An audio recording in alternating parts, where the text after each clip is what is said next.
అప్పుల బాధలు వెంటాడుతున్నాయా? అయితే 6 JVR వారి జాతిరత్నాలు ధరించండి. తీన్మార్ మల్లన్న ఆఫీసు మీద దాడి భయం గొల్పే విధంగా ఉంది. విజువల్స్‌లో మీరు చూస్తున్నారు. రక్తసిక్తమైనటువంటి పరిస్థితి పూర్తిగా ఆఫీసులో కనిపిస్తుంది. ఎప్పటికీ తీన్మార్ మల్లన్నతో పాటు ఉండే సుదర్శన్ మనకి ఫోన్ లైన్‌లో అందుబాటులో ఉన్నారు. తీన్మార్ మల్లన్నతో పాటు కలిసి ప్రతి వీడియోలో కూడా సుదర్శన్ కనిపిస్తూ ఉంటారు. తెలంగాణ జాగృతి కార్యకర్తలు ఎప్పుడైతే లోపలికి 60 నుంచి 70 మంది వచ్చారో ఆ సమయంలో ఆఫీసులోనే ఉన్నారు సుదర్శన్. ప్రస్తుతం దాడి అసలు ఎందుకు జరిగింది? ఎలా జరిగింది? అన్నీ వారి మాటల్లోనే తెలుసుకునే ప్రయత్నం చేద్దాం. హలో సుదర్శన్ గారు. చెప్పండి. సుదర్శన్ గారు, అసలు వింటున్నానండి. ఈ దాడి సమయంలో ఏం జరిగిందో క్లియర్‌గా చెప్పండి. ఇక్కడ జాగృతికి అంటే కవితకు సంబంధించినటువంటి జాగృతికి సంబంధించి ఒక 40-50 మంది కార్యకర్తలు, కొంతమంది రౌడీలని అంటే కిరాయి గుండాలను తీసుకొచ్చి దాడి చేసిండ్రు. వాళ్ళు కిరాయి గుండాలు వచ్చేసి దాడి చేసిండ్రు. అంటే క్యూనిస్ పైకి వచ్చేసిండ్రు.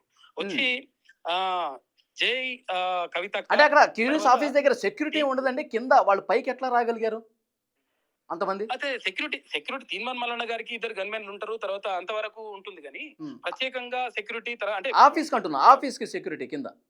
ఆఫీస్ సెక్యూరిటీ అంటే కింద ఉంటారు. వాళ్ళు వాచ్మెన్లు ఎట్లుంటారంటే మా దగ్గరికి చాలా మంది బాధితులు వస్తుంటారు. అంటే రకరకాల సమస్యలతోటి రోజు వందలాది మంది బాధితులు ఇక్కడికి వస్తుంటారు. వచ్చేసి వాళ్ళ సమస్యలు చెప్తూ ఉంటారు. ఆ సమస్యలు చెప్తే వాళ్ళకు ఉన్న అధికారులతో మాట్లాడడం కానీ, లేకపోతే ఎమ్మెల్యేలతో మాట్లాడడం కానీ, మంత్రులతో మాట్లాడడం కానీ, ఇవన్నీ మాట్లాడి ఆ సమస్యలు ఏమన్నా అవకాశం ఉన్నాయి, అంటే నిజంగా నిజాయితీగా ఉన్నాయి, తర్వాత లీగల్ గా కరెక్ట్ ఉన్నాయి, చేసి పెట్టండి అని చెప్పేసి వాళ్ళకి చెప్తే వాళ్ళు చేసి పెడుతున్నారు. ఆ ఉద్దేశంతో చాలా మంది బాధితులు వస్తారు. కాబట్టి మేము ఎవరిని అట్లా అడ్డుకోవడం కానీ తర్వాత అవన్నీ ఏమి ఉండవు. అంటే ఎవరైనా రావచ్చు, తర్వాత వచ్చి మాట్లాడొచ్చు. తీన్మార్ మల్లన్న కూడా నిజంగా కూడా ఒకవేళ శత్రువు ఎవరైనా వస్తే వచ్చి మాట్లాడుతుంటే కూడా ఆయన మాట్లాడతాడు. అంటే ఇట్లా బేసిజాలు పెట్టుకోవడం కానీ, లేకపోతే నువ్వెందుకు వచ్చినావు ఇట్లా అని చెప్పేసి అటువంటిది ఏమి ఉండవు మన దగ్గర.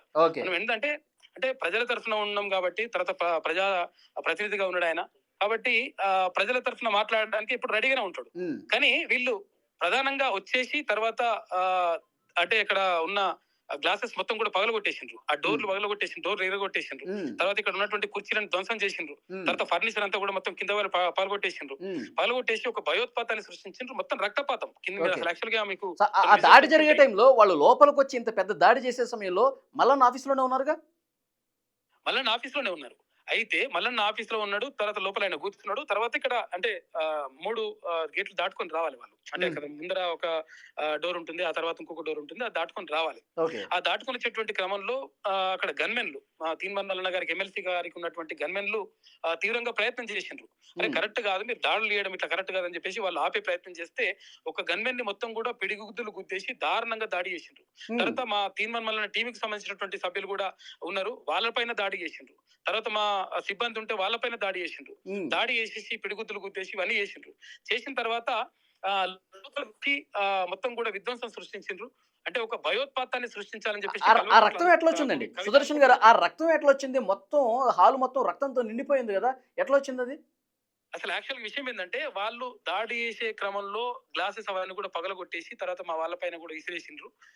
ఈ నేపథ్యంలో ఇప్పుడు తర్వాత ఇక్కడికి వచ్చిన వాళ్ళకి మరి ఇంకోరికి ఉన్నాయి గాయాలు ఏమున్నాయి అవన్నీ కూడా మనం చూడాలి. ఎందుకంటే ఇప్పుడు ఇందాకనే దాడి జరిగింది కాబట్టి మనం అవి పూర్తి స్థాయిలో అంటే అవి ఎవరి రక్త మరకలు అనేవి కూడా పూర్తి స్థాయిలో చెప్పలేకపోతున్నాం. విషయం ఏంటంటే వాళ్ళే దాడి చేసేసి మొత్తం కూడా భయోత్పాతాన్ని సృష్టించిండ్రు.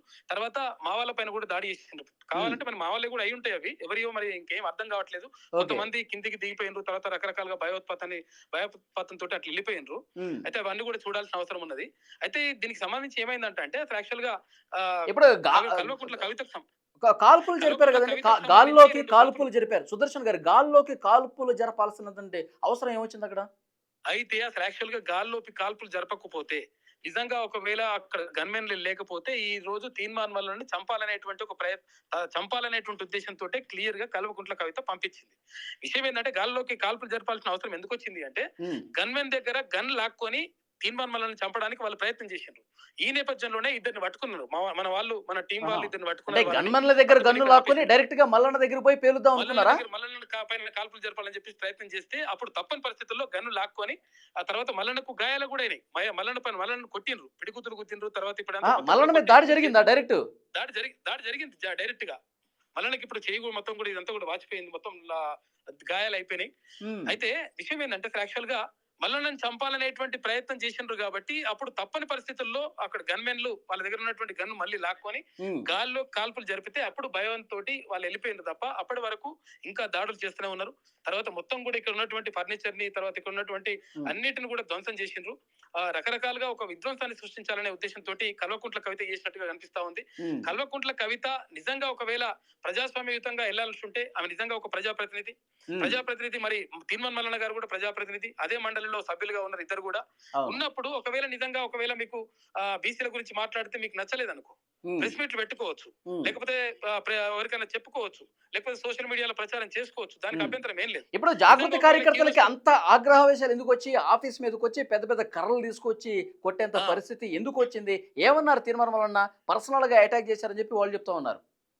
ప్రధానంగా తీర్మాన్ మల్లన్న మాట్లాడుతుంది ఏంటంటే, తీర్మాన్ మల్లన్న నిన్న తర్వాత ఇవాళ పార్టీని ప్రకటిస్తున్నాం, తొందరలోనే పార్టీని ప్రకటిస్తున్నాం, 99% పనులు పూర్తయినాయి, పార్టీని బీసీలకు సంబంధించినటువంటి పార్టీ లేదు, బీసీలకు బీఫామ్లు ఇచ్చేటువంటి వ్యవస్థ లేకపోవడం వల్ల బీసీలకు అన్యాయం జరుగుతా ఉంది, ఏ పార్టీ కూడా టికెట్లు ఇవ్వట్లేదు, కాబట్టి ఎవరి టికెట్ల గురించి మనం అడగడం ఏంది, కాబట్టి మనమే పార్టీని పెట్టుకుందాం, ఆ పార్టీ కార్యక్రమాలు కూడా పూర్తవుతా ఉన్నాయి, 99% పూర్తయినాయి కాబట్టి మేము ఇంకా తొందరలోనే ప్రకటన చేస్తారు అనేటువంటి మాట చెప్పిండు ఇవాళ నిన్న కూడా. ఈ నేపథ్యంలో అసలు యాక్చువల్ గా బీసీలకు సంబంధించి ఇట్లా మాట్లాడితే కరెక్ట్ గా అనుకుందో మరి కల్వకుంట్ల కవిత ఏమో తెలియదు. తర్వాత మల్లన్న కవిత మీద అటాక్ చేశారట కదా, ఆమె చేస్తున్నటువంటి బీసీ ఉద్యమం కావచ్చు, ప్రభుత్వాన్ని ప్రశ్నించడం కావచ్చు, రైలు రోకో కార్యక్రమం చేపట్టడం కావచ్చు, బీసీల గురించి ఒక ప్రత్యేక ఉద్యమం చాలా బలంగా కవిత చేస్తుంది. దీన్ని పర్సనల్ గా తీసుకుని మల్లన్న అటాక్ చేశాడు కాబట్టే ఈ రోజు వాళ్ళు అటాక్ చేయడానికి వచ్చారని చెప్పి అంటున్నారు. ఓకే, అయితే విషయం ఏంటంటే నిజంగా కూడా కల్వకుంట్ల కవిత అక్కడ రైలు రోకో గానీ లేకపోతే ఇవన్నీ కూడా కార్యక్రమాలు తీసుకుంది, కొన్ని ధర్నాలు కానీ అవన్నీ కూడా కార్యక్రమాలు తీసుకుంది, తప్పేం లేదు, ఎందుకంటే ప్రజాస్వామ్యంలో ఎవరైనా చేసుకోవచ్చు. కానీ గతంలో మీ ప్రభుత్వం ఉన్నప్పుడు, మీ నాన్న ముఖ్యమంత్రిగా ఉన్నప్పుడు, తర్వాత బీఆర్ఎస్ ప్రభుత్వం అధికారంలో ఉన్నప్పుడు ఏం చేసినావమ్మా? అసలు యాక్చువల్ గా నిజంగా 33% స్థానిక సంస్థల్లో బీసీలకు రిజర్వేషన్ ఉంటే దాన్ని 23% కుదించింది మీ నాన్ననే కదా, మీరు ప్రభుత్వంలో ఉన్నారు కదా, అప్పుడు ఎంపీగా కొనసాగినరు ఒక 5 సంవత్సరాలు, ఆ తర్వాత ఇప్పుడు ఎమ్మెల్సీగా కూడా కొనసాగుతా ఉన్నారు బీఆర్ఎస్ నుంచి. మరి అప్పుడు మాట్లాడని మీరు ఇప్పుడు ప్రభుత్వం మారిపోయిన తర్వాత బీసీలు గుర్తుకొచ్చిందా అనేటువంటి మాటను తీర్మాన్ మల్లన్న మాట్లాడాడు. దాంట్లో తప్పేం లేదు. విషయం ఏంటంటే 100% ఇప్పుడు మీరు అప్పుడు గుర్తుకురాని బీసీలు ఇప్పుడు ఎందుకు గుర్తుకొచ్చిండ్రమ్మా అని చెప్పేసి అనడం మాత్రం వాస్తవం ఇది. అయితే అట్లా మాట్లాడడం మరి ఆమెకు ఇష్టం లేదు, మరి లేకపోతే ఏం జరిగిందో తెలియదు. కానీ అంటే మీరు పూర్తిగా కవిత గారిని అగౌరవపరిచే విధంగా, అవమానించే విధంగా, కవితని తైతక్క ఇలాంటి పదాలు పర్సనల్ గా అటాక్ చేయడం కార్యకర్తలకు ఆగ్రహం తెప్పించిందే అంటున్నారు. అయితే విషయం మీరు అన్నట్టుగా ఒకవేళ నిజంగా తైతక్క అనేటువంటి పదాలు అంటే అటువంటి మాటలు ఒకవేళ గతంలో టిఆర్ఎస్ ప్రభుత్వం ఉన్నప్పుడు అటువంటి అన్నాడు కానీ తర్వాత ఎమ్మెల్సీ అయిన తర్వాత ఇటువంటి మాటలకు తైతక్క అని కానీ లేకపోతే అట్లా కానీ ఎప్పుడు కూడా మాట్లాడలేదు. ఎందుకంటే కల్వకుంట్ల కవిత గారు ఎమ్మెల్సీగా ఉన్నారు, తర్వాత ప్రజాప్రతినిధిగా ఉన్నారు. అమ్మా మరి అప్పుడేమైంది? ఇప్పుడు నిజ బీసీలు గుర్తుకు వచ్చిన సంతోషం, తర్వాత బీసీల కోసం నువ్వే ఉద్యమం చేస్తా అంటున్నావు, మంచిగా ఉన్నది. కానీ మరి గతంలో గుర్తుకు రాని బీసీలు ఇప్పుడు ఎందుకు గుర్తుకొచ్చిరమ్మా నీకు? కాబట్టి ఇదంతా కూడా ఒక డ్రామా అనేటువంటి మాటని తీర్మాన్ మల్లన్న చెప్పిండు. మేము కూడా క్యూనిస్ లో కూడా ఈ విషయాన్ని ప్రస్తావించాం. అయితే ఇప్పుడు దానికి ఆమె కౌంటర్ ఇవ్వచ్చు, సోషల్ మీడియాలో ప్రచారం చేయొచ్చు. మేము అట్లా కాదు, యాక్చువల్ గా పరిస్థితులు వేరే ఉండే, లేకపోతే ఇట్లుండే, ఏ రకంగానో ఒక రకంగా ఆమె సమర్థించుకునే ప్రయత్నం చేయొచ్చు, తప్పేం కాదు. కానీ ఇట్లా దాడులు చేసి తర్వాత చంపేంత వరకు చంపే పరిస్థితులు వచ్చినాయి అంటే మరి ఇది ప్రజాస్వామ్యంలో ఉన్నామా, మనం ఎక్కడున్నామా, మరి అర్థం కావట్లేదు. అది కల్వకుంట్ల కవిత గారే సమాధానం చెప్తే మంచిగా. ఇప్పుడు మల్లన్న ఏం చెప్తున్నారు? దాడి తర్వాత ఏమైనా రెస్పాండ్ అయ్యారా? ఏమైనా మాట్లాడిన పరిస్థితుందా? ఇంకా రెస్పాండ్ కాలేదు. 100% దానిపైన రెస్పాండ్ అవుతారు. ఎందుకంటే విషయం ఏంటంటే వాళ్ళ ఇంటెన్షన్ ఏంటంటే బీసీలకు సంబంధించినటువంటి పార్టీ వస్తా ఉంది కాబట్టి 99% పనులు పూర్తయినాయి అని చెప్పేసి వార్తలు వస్తున్నటువంటి నేపథ్యంలో తీర్మానం మల్లన్న ప్రకటించిండు. ఈ నేపథ్యంలో మరి బీసీలకు పార్టీ లేని మరి మాకు పుట్టగతులు లేకుండా పోతాయి అని చెప్పేసి వాళ్ళు అనుకున్నారా, మరి ఏమనుకున్నారో మనకు తెలియదు. ఎందుకంటే వాళ్ళ ఇంటెన్షన్ మనం చెప్పలేం కదా, వాళ్ళ మనసులో ఏమనుకున్నారో. కాబట్టి వాళ్ళు ప్రధానంగా ఇట్లా దాడులు చేసినట్టు కనిపిస్తా ఉంది. దాడి గురించి ఒక్కసారి మళ్ళీ ఒకసారి మనం మాట్లాడుకుంటే సుదర్శన్ గారు, దాడి సందర్భంలో మీరు ప్రత్యక్షంగా అక్కడే ఉన్నారు, ఆఫీసులోనే ఉన్నారు. గాయాలు ఎవరెవరికేనండి, ఎవరిని కొట్టారనేది ఒక క్లియర్ గా ఏమన్నా అబ్జర్వ్ చేసే పరిస్థితుందా? మీరు చేశారు? మా టీం సభ్యులు మీరు కూడా వాళ్ళని కొట్టారంట, వాళ్ళకు కూడా గాయాలని అని చెప్పి సమాచారం. ఎవరిని కూడా మా వాళ్ళు ఎవరిని కూడా కొట్టలేదు, తర్వాత ఎవరిని కూడా గాయపరచలేదు. వాళ్ళే అసలు యాక్చువల్ గా 40-50 మంది ఒక్కసారిగా వచ్చేసి మా వాళ్ళ పైన అటాక్ చేస్తే మా వాళ్ళు ఉన్నప్పుడు అసలు యాక్చువల్ గా ఆఫీస్ లో ఉన్నది 5 6 ఉన్నారు. తర్వాత కొంతమంది బాధితులు ఉన్నారు అంతే ఉమ్, తప్ప మా వాళ్ళు లేరు. యాక్చువల్ గా మా వాళ్ళనే మొత్తం కూడా భయభ్రాంతులకు గురి చేసిండ్రు ఉమ్. రకరకాలుగా. అంటే అంటే అంత బ్లడ్ గతంలో ఎందుకు కూడా దాడి వచ్చిందండి? నాకు క్లియర్ గా చెప్పండి. అంత బ్లడ్ ఎందుకు పడింది కింద? ఏది ఏది తగలటం వల్ల జరిగిందంటారు? అయితే ఇప్పుడు ఇది గ్లాసెస్ అని పగలగొట్టిండ్రు కదా వాళ్ళే. ఓకే. పగలగొట్టేసి కొంతమంది ఏముంటుందంటే వీళ్ళకు యాక్చువల్ గా మరి వాళ్ళకి ఏం మైండ్ ఉంటుందో ఏమో అర్థం కాదు కొంతమందికి. ఉమ్, వాళ్ళు బలంగా ఇట్లా కసితోటి గ్లాసెస్ ని కొట్టడం, గుద్దడం, ఉమ్. అలా దాని పిడిగుద్దులు గుద్దడం, వాళ్ళే ఇట్లా పగలగొట్టాలనేటువంటి ఉద్దేశంతో పగలగొడుతున్న క్రమంలో మరి మా వాళ్ళకు కొంతమందికి గాయాలైనట్టు వాళ్ళకి మరి అయినా లేదో తెలియదు. మొత్తం కూడా ఓకే. రక్తం ఆ గ్లాసు ముక్కలు కోసుకొని గాయాలైనయి అంటారు. అయి ఉంటాయి అంతే. ఓకే. ఓకే. ఓకే సుదర్శన్ గారు. మరింత ఓకే. ఇన్ఫర్మేషన్ కోసం ఒక్కసారి మళ్ళీ మిమ్మల్ని కాంటాక్ట్ చేసే ప్రయత్నం చేస్తాం. థ్యాంక్ యూ వెరీ మచ్ అండి. ఓకే, థ్యాంక్ యూ అండి. యాహ్! ఇది సుదర్శన్ చెప్తా ఉన్నారు. మనకు తెలుసు తీన్మార్ మల్లన్నతో పాటు ఎప్పటికీ ఆయన పక్కనుండి వీడియోలు చేస్తా ఉంటారు. ప్రభుత్వాల్ని ప్రశ్నిస్తూ ఉంటారు. సో, సుదర్శన్ అప్పుడు ఆఫీస్‌లోనే ఉన్నారు. ఆయన ఆఫీస్‌లో ఉండంగా మల్లన్న కూడా ఆయన క్యాబిన్‌లో ఉండంగానే పెద్ద ఎత్తున 60-70 మంది తెలంగాణ జాగృతి కార్యకర్తలు వచ్చారు. కవిత గారిని ఏ విధంగా క్వెషన్ చేస్తావు? కవితను ఎందుకు అవమానపరుస్తున్నావు? అంటూ పెద్ద ఎత్తున కవితకు అనుకూలంగా నినాదాలు చేస్తూ తీన్మార్ మల్లన్న మీద దాడి చేయటమే కాదు, తీన్మార్ మల్లన్నని చంపటానికి వచ్చారంటూ సుదర్శన్ చెప్తా ఉన్నారు. సో, అక్కడ క్యూన్యూస్‌లో ఉన్నటువంటి సిబ్బంది కూడా చెప్తున్నారు.